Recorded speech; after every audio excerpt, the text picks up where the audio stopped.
L'encyclique présente des choses nouvelles, des concepts nouveaux. J'écris ou presque parce que ça pouvait se présenter, je pouvais lire ces concepts-là dans certains écrits un peu plus progressistes, d'éco-théologie, dans des articles qui suggéraient des choses, mais jamais que c'était apparu dans un écrit d'un pape. Donc ça, c'était vraiment des nouveautés. Et ça se peut que les trois choses que je vous présente vous surprennent. Parce que ça se peut très bien que dans le cadre des catéchèses ou des homélies que vous avez entendues, que vous ayez entendu le contraire.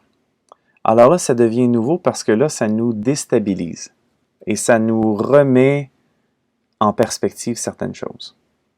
Donc voici trois choses nouvelles, ou presque, qu'on retrouve dans Laudato Si.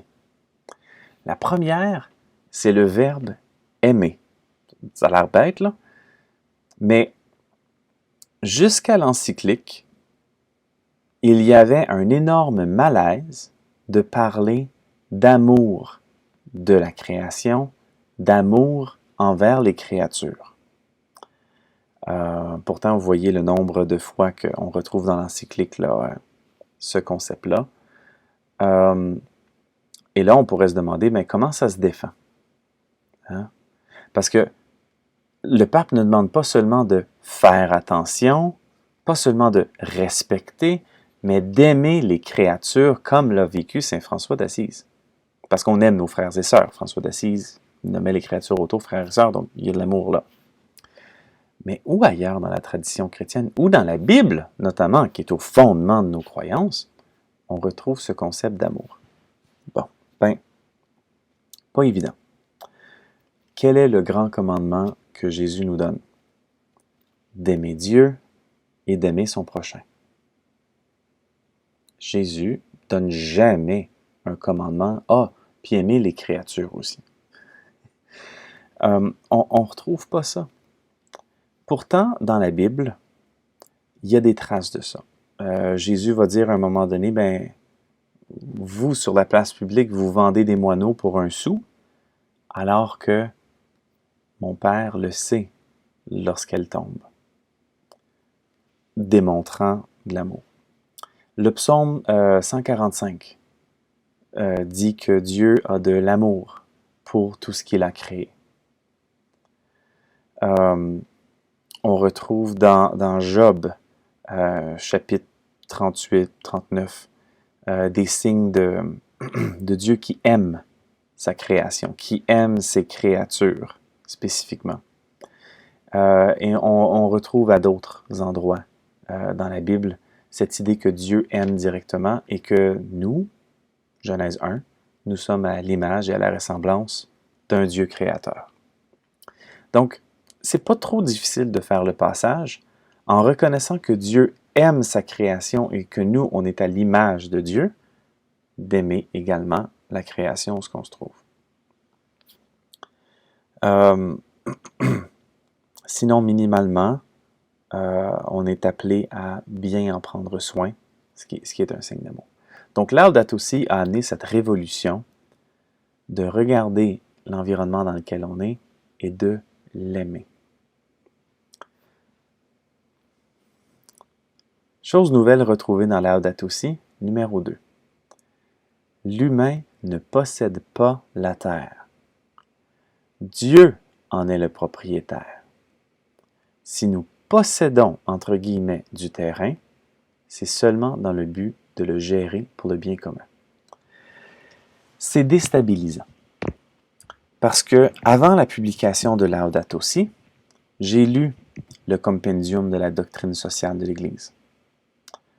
J'ai lu le Grand Catéchisme. Dans les deux cas, on fait référence qu'un chrétien doit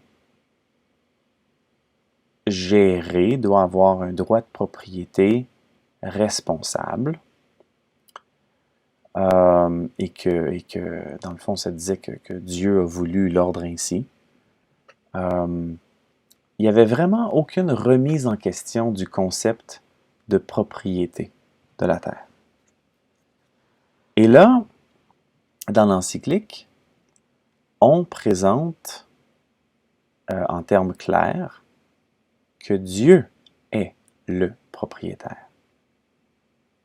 Si nous possédons du terrain, c'est seulement dans le but de le gérer pour le bien commun.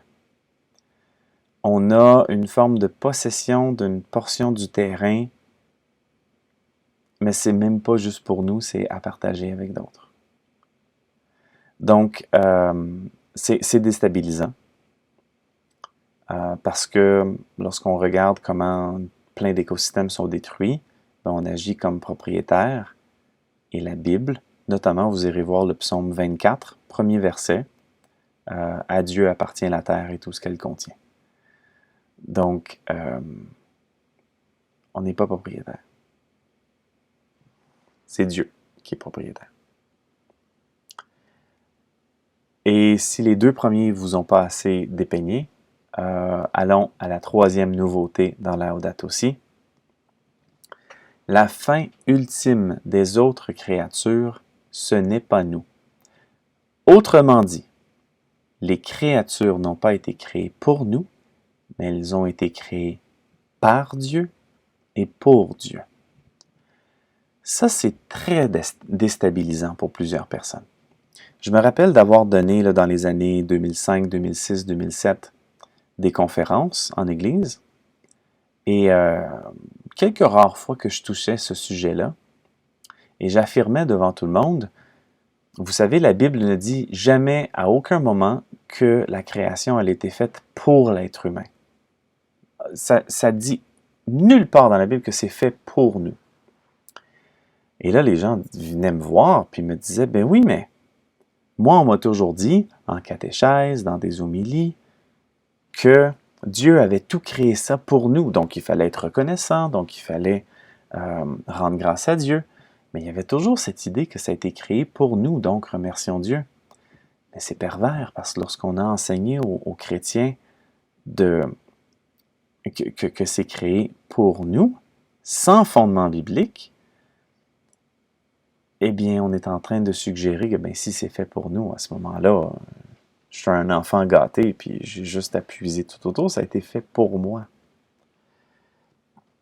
Eh bien, dans la Bible, à plusieurs endroits, il n'y a aucune mention que c'est fait pour nous, et même le Nouveau Testament, dans les lettres de Paul, et même, pour donner un exemple, le premier chapitre selon Jean, au commencement était le Verbe, et le Verbe était avec Dieu, et le Verbe était Dieu. C'est par le Verbe, ou par le Christ, que tout a été fait, et pour Christ. Les lettres de Paul, notamment aux Colossiens, aux Romains, revient aussi sur cette idée que tout a été créé par le Verbe, par Christ, et pour Christ. Donc, non seulement c'est jamais explicite dans la Bible que la terre a été faite pour les humains, que toutes les créatures c'est là pour nous, c'est jamais écrit ça, mais le Nouveau Testament insiste beaucoup sur le fait que tout a été fait pour la gloire du Christ, tout s'en va vers le Christ. Donc, c'est pas à nous. Et un autre bel exemple, c'est le livre de Job, chapitre 38, 39, 40. Vous verrez Dieu qui parle à Job et qui présente les différentes créatures qui ont une valeur intrinsèque et qui sont créées en relation avec Dieu, en relation avec d'autres animaux, pas nécessairement avec l'humain, parce que des fois, c'est des animaux sauvages qui ont très peu de contact avec l'humain. Donc, ça n'a pas été fait pour l'humain. Et là, il y a un coup d'humilité qui est donné là, qu'on a à apprendre dans ce texte-là. Donc, ça n'a pas été fait pour nous. Je vais vous laisser continuer à réfléchir là-dessus. Laudato Si en parle seulement une fois, au paragraphe 83, mais c'est vraiment une idée nouvelle. Et, je termine avec cette anecdote, c'est une idée tellement nouvelle que lorsque j'ai écrit Prendre soin de la création, le petit guide, j'osais pas mettre cette idée-là dans le livre. Je ne l'ai pas mis dans le livre, c'est quelque chose qui est original dans l'encyclique que je ne retrouve pas dans mon livre, parce que c'était tellement novateur d'affirmer ça si clairement. Je le sentais, je le lisais, j'y pensais beaucoup, mais wow, l'encyclique a eu la sagesse de présenter ça un peu pour nous déstabiliser, pour nous donner plus d'humilité, pour dire qu'on fait partie de la création. On a un rôle spécial dans la création. Les êtres humains, on est créés à l'image et à la ressemblance de Dieu. Mais ça ne veut pas dire que c'est créé pour nous. C'est créé aussi pour la vie de chacune des créatures. C'est créé pour le Christ.